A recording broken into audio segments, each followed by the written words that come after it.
आप कोई कवच पढ़ लो, आप कहते हो सुनते हो कि आप क्या कवच पे श्रद्धा नहीं क्या?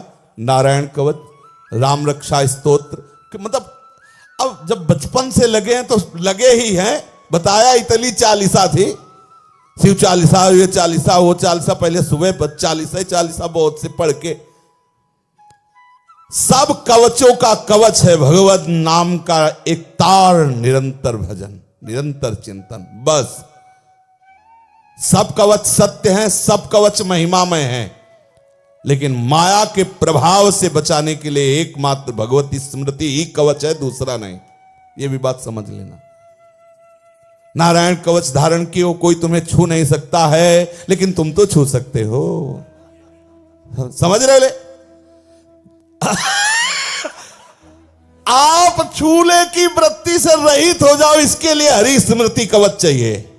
हरि स्मृति कवच सब पाठ पाप मोचन कर देंगे, लेकिन पाप प्रवृत्ति का नाश होगा आपकी विचारधारा पलटने पर, निरंतर भगवत स्मृति पर।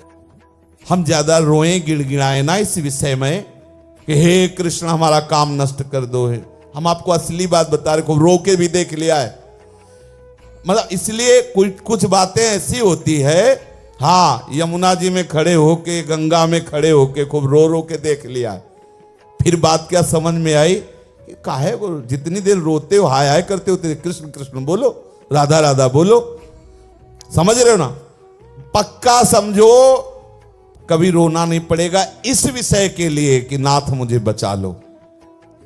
ये कब बोलोगे? जब कृष्ण नाम छूटेगा तब बोलोगे हे नाथ मुझे बचा लो। अगर कृष्ण कृष्ण चल रहा है तो ये बोलने का अवसर आपको नहीं मिलेगा कि हे नाथ मुझे बचा लो। ये अंदर की बात आपको कह रहा हूं, बिल्कुल उसे खूब अच्छे से पढ़ा हुआ समझा हुआ विषय अंदर का।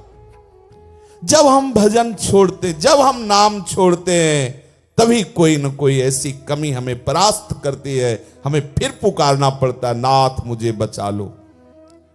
जो महापुरुष जन है कि आपको पुकारने की भी जरूरत नहीं है, प्रभु से आर्तभाव होकर पुकारने की भी जरूरत नहीं, वो जानते हो इसी बात का अनुभव किया।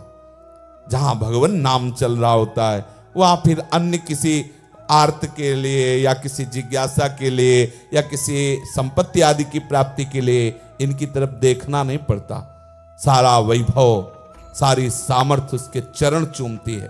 अभी सुना आपने, बाहरी और भीतरी कोई भी विकार उसे परास्त नहीं कर सकता। तो अर्थभाव होगा इस बात के लिए कि मेरी रक्षा करो। पीछे सुना जो मुरारी किसी चरणों का आश्रय ले लेता, साम्राज्य लक्ष्मी उसके चरणों को चूमती है।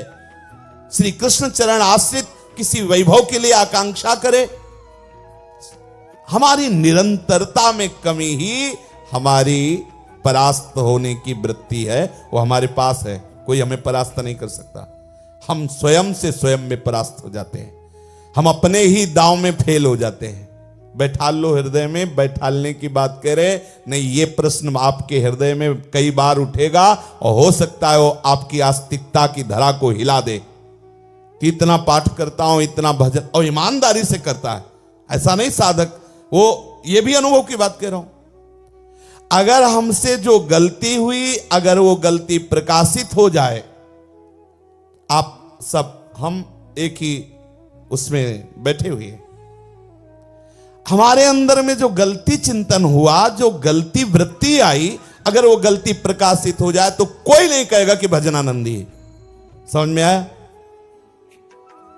और वो ईमानदारी से भजन करता है, तभी वो सोचता है कि कब वो तिथि आएगी, तारीख आएगी, वो मिनट आएगा जब हम इन सब विकारों से ऊपर, वो दिन होगा अव्याव्रत भजनात् तद्विस्मरणे परम व्याकुलते। ये इसके बिना ये कार्य होता रहेगा, चाहे जितना समय आप लगा लो।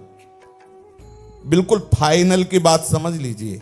इसमें आज मतलब आपके प्रोत्साहन की बात नहीं कह रहा, बिल्कुल हृदय खोल के, हम हृदय पढ़ के आपको बात बता रहे हैं।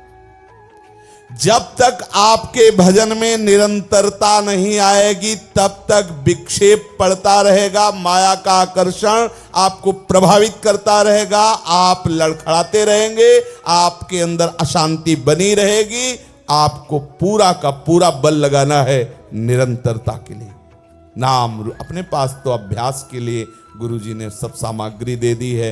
नाम है, वाणी है, प्रभु का कीर्तन है, प्रभु के लीला गुणों का श्रवण है, महापुरुषों के चरित्रों का गान है, चरित्रों का श्रवण पठन चिंतन। बड़ा एक क्षण हानि हरिवंश के नाम अंतर परे, लाभ हरिवंश उच्चरत बानी। तब सुख हरिवंश गुण नाम रसना रटत, और बहु बचन अति दुख दानी। एक भी शब्द और कुछ बोले तो दुख मिलेगा, ये रसिक शिरोमणियों का अनुभव है। एक भी शब्द बोले मरा।